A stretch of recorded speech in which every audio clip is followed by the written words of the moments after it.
त्यातलीच एक स्टोरी आहे माझ्याकडे आंबेनळी घाटातली, ती आपण पुढे कंटिन्यू करूच. तर बघूया भाई, एक्सायटेड. स्पेशली घाटातल्या स्टोरीज आपल्या लोकांना खूप आवडतात. तर आम्ही दुपारी उठलो सगळेजण 10 वाजता. तर आम्ही काय करणार म्हणून बोललो तिथं घाट पण मोठा आहे, महाराष्ट्राचा सर्वात मोठा घाट आहे. बाईक चालवायला मजा येईल कारण तिथे टर्न वगैरे एवढे भारी आहेत, खूप मजा येते. तू घाट चालवताना तुला चढवताना पण मजा येते आणि उतरवताना पण मजा येते. तर आम्ही चढायला सुरुवात केली. चालवायला बिरवायला मजा येत होती, प्रत्येकजण गाडी चालवत होता वगैरे. आणि प्रत्येक ग्रुपमध्ये एक असा असतो ना की त्याला नेहमीच सोडत राहायचं आहे, तसा आमच्यामध्ये पण एक होता. तेव्हा गाडी वगैरे आमच्याकडे खूप कंडिशनमध्ये होतं आम्हाला संध्याकाळच्या आम्हाला काहीतरी 1 वाजता गेलो, आम्हाला पोचायला 2-2:30 वाजले. आणि मस्त फिरून आम्ही तिकडनं 4-5 4:30ला काहीतरी निघालो. 4:30 4:45 एक्झॅक्ट टाईम नाही आठवत, 5च्या नंतरच काहीतरी झालं होतं वाटतं. तर 5 वाजता निघालो. येत होतो. आता जो गाडी चालवतो, तुला बोललो ना जो पुढं होता नेहमी, तो पुढं होता आणि मी माझा मित्र पाठीमागं होतो एका गाडीवर, ते दोघं पुढं होते. तर संध्याकाळच्या आम्हाला 5:45 6:15च्या दरम्यान काहीतरी तो आम्ही जात होतो ना, आमची गाडी खूप पाठीमागे होती, तो खूप पुढे होता. तो म्हणजे खूप म्हणजे लीन वगैरे मारत मारत पुढे चालला होता तो. तर तो पाठीमागं बसणारा, त्यासोबत असं झालं होतं की पुढनं एक गाडी येते, ठीक आहे.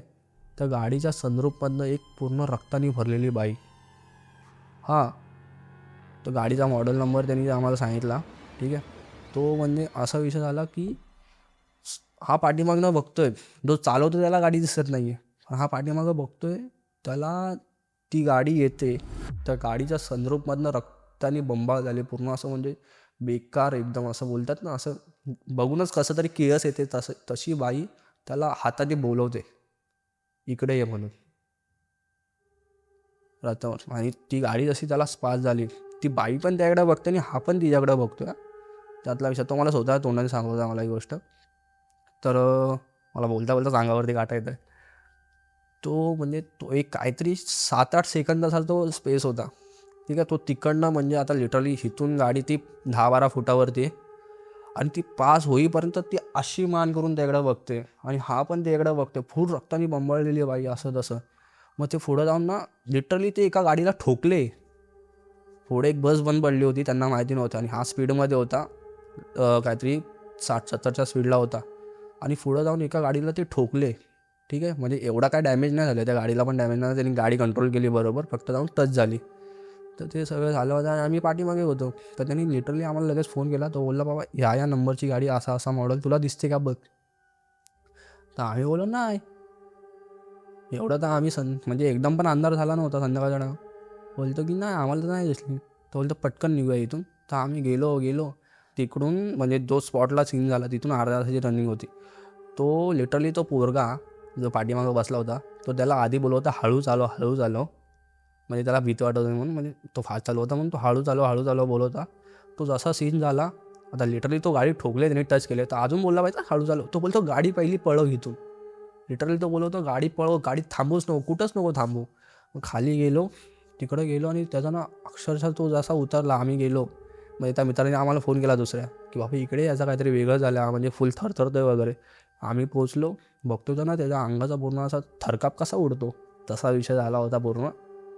तो बोलतो मी इथून काय सांगत नाही. तुला पुढे गेलो, त्याला जरा चाय वगैरे दिली, पाणी वगैरे दिलं.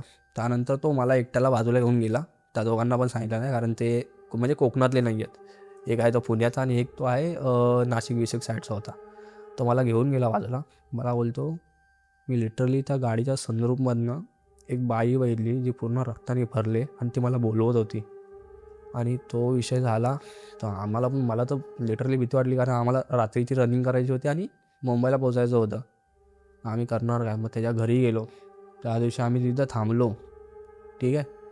म्हणजे त्याच्या मामीला ती गोष्ट सांगितली की बाबा असं असं याच्यासोबत घडलं आहे. आत्या का मामी होती तिची. तो बोलतो तुम्ही संध्याकाळच्या टायमाला तिकडनं आलेच कशाला, तुम्हाला ते घाट माहिती नाही काय कसा आहे तो. तो बोलतो की तो पण बोलतो की नाही. लिटरली मग त्याचा भाव बोलला, ठीक आहे तुम्ही आज जाऊ नका रात्रीचे, उद्या दुसऱ्या दिवशी जा. मग दुसऱ्या दिवशी आम्ही हळू जे आम्ही गाडी 90 110 करत येतो किंवा जातो, त्या सकाळच्या डायवाला पण आम्ही 50-60 करूनच गेलो. आणि तो जो पोरगा गेला, जसा तो आजारी पडला, आठवडाभर तो तापात होता. तो एक किस्सा घडला होता आमच्यासोबत. त्याला आम्ही भेटायला वगैरे गेलो, कोणाशी बोलत नाही काय नाही, एकदम शांत झाला आणि एकदम नुसता ताप. आणि त्याला डॉक्टर वगैरे केलं असं तसं.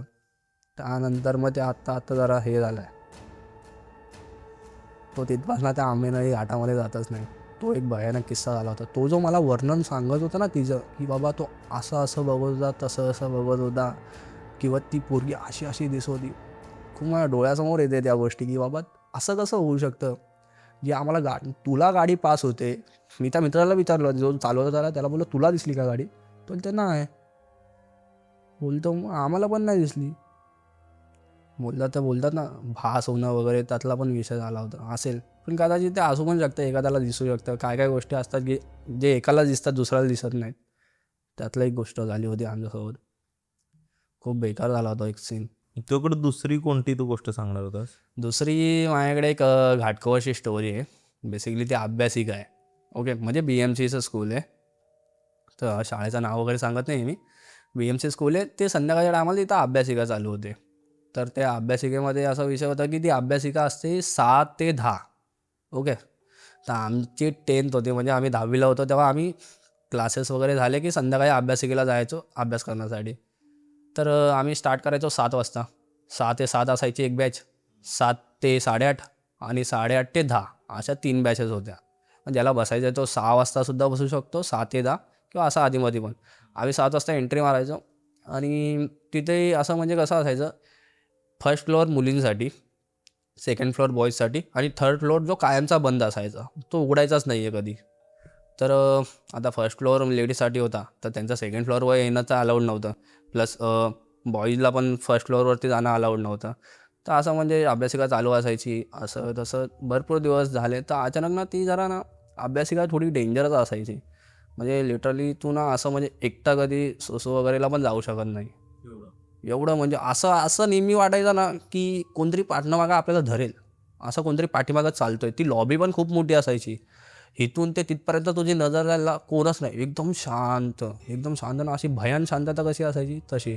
ते वॉशरूम वगैरेमध्ये जाताना पण असं म्हणजे लिटरली, आणि ते माझ्यासोबतच नाही भरपूर जणांसोबत झालं आहे तसं. भरपूर जणं बोलले, अरे ना कोणतरी असं म्हणजे पाठीमागं चालतं.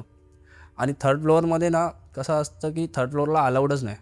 तर म्हणजे शिड्यांवरती म्हणजे जे स्टेअर आहेत तिथेच पण लॉक लावून ठेवलं आहे त्याला, आणि स्ट्रिक्टली तिथं लिहून ठेवलं की अलाउड नाही आहे म्हणून. तर आम्ही असं गेलो, परत बघितलं आणि मस्त अभ्यास वगैरे चालू असायचा आमचा. तर जसं ना एक मध्ये सर्टन ना कधीतरी अचानक 2-3 दिवस आड करून किंवा 4-5 दिवस आड करून ना असं म्हणजे पैंजणाचा आवाज यायचा. पैंजण असं म्हणजे लॉबीमधनं, जो मधली लॉबी आहे क्लासरूमच्या बाहेरची किंवा ते वॉशरूम साईडचे, तर असं ठिकाणी ना पैंजणाचा आवाज यायचा. तर बेसिकली मुली तर फर्स्ट फ्लोअरवरती आहे, त्यांना वरती अलाउड नाही आहे. आणि तर पैंजण तर आता कोण घालतं, एवढे वाजणारे ते पण. वाजणारे पैंजण तो कोण नाही. आणि म्हणजे इकडं आम्ही नंतर आमच्या म्हणजे अभ्यासिका सुटली की आम्ही मैत्रिणींना विचारायचो आमच्या की तुम्ही यायचे का वरती असे कोण पैंजण घालून? बोलते नाही आम्हाला तर अलाउड नाही आहे, कोण कशाला येईल असं जसं. मग ते चालू होतं. ते असं 2-3 दिवस आड करून, 4-5 दिवस आड करून असे आवाज यायचे. ते एके दिवशी ना अचानक आम्ही असं म्हणजे बसलो होतो. म्हणजे पेपरजवळ प्रिलियम चालू असायचं ना तेव्हा, आम्ही लेटपर्यंत बसायचो 10 वाजेपर्यंत. कधी आम्ही 10 वाजेपर्यंत बसलोच नाही. तर म्हणजे त्या दिवशी आम्ही 10 वाजेपर्यंत बसलेलो सगळीजणं, भरपूर म्हणजे मित्र. असं म्हणजे पूर्ण आमची जी शाळा आहे ती तिकडेच अभ्यासिकेला यायची, माझे मित्र वगैरे. तर आम्ही असंच बसलो होतो. तर अचानक ना 9:15 ते 9:15च्या दरम्यान असं जोरात एखादी बाई कशी किंचाळते. 3-4 वेळा ती अशी किंचाळली ना जोरात, अक्षरशः आमच्या म्हणजे सगळ्यांची फाटूनमध्ये हातामध्ये आली. अरे मुली तर फर्स्ट फ्लोअरला आहेत, त्या कशाला वर येतात, आणि एवढा जोरात किंचाळण्याचा आवाज सेकंड फ्लोअरवरती कोण? तर लिटरली नंतर मग ती अभ्यासिका 9:30लाच बंद झाली. ओके, आणि ते 9:30ला बंद झाल्यानंतर त्या अभ्यासिकेमध्ये कोण म्हणजे जास्त वेळ तर कोण असं 10 वाजेपर्यंत बसलंच नाही, कारण सगळेजण घाबरलेले असायचे. काय काय लोकांनी तर अभ्यासिका पण सोडली ती. नंतर मग ती आता बघायला गेला ती म्हणजे जी शाळा होती ना ती पण आता तोडले. त्या ठिकाणी आता नवीन बिल्डिंग हे बनतात, म्हणजे नवीनच शाळा बांधतात. तर असा एक आमच्यासोबत घाटकोपरमध्ये किस्सा घडलेला होता. एक काहीतरी 3-4 वेळा तसा आवाज आला आहे आम्हाला, मग कोण बसलंच नाही आहे. नक्की काय होत होतं तिसऱ्या माळ्यावर? तिसऱ्या माळ्यावर आता भरपूर म्हणजे आता ते रूमर्स पण असू शकतात.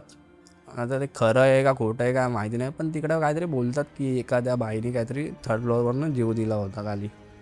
ती बिल्डिंग पण खूप मोठी आहे. आणि तिकडे एक वॉचमॅन होता डेअरिंगवाला. म्हणजे आता तिथे कसं प्रत्येक शाळेचा एक केअरटेकर वगैरे असायचा. तर तो वॉचमॅन ना, तो रात्रीचा एकटाच तिथं झोपायचा. ना त्याच्यासोबत बायको आहे ना कोण नाही, तो एकटाच. त्याला पण आम्ही विचारलं काय काय नक्की सीन काय वरती. तो पण बोलतो कोई तो एक टीचर थी, उसका कुछ तो हुआ तो उसने जान दे दिया करके ऊपर से, तो वही भटकती है कभी कभी.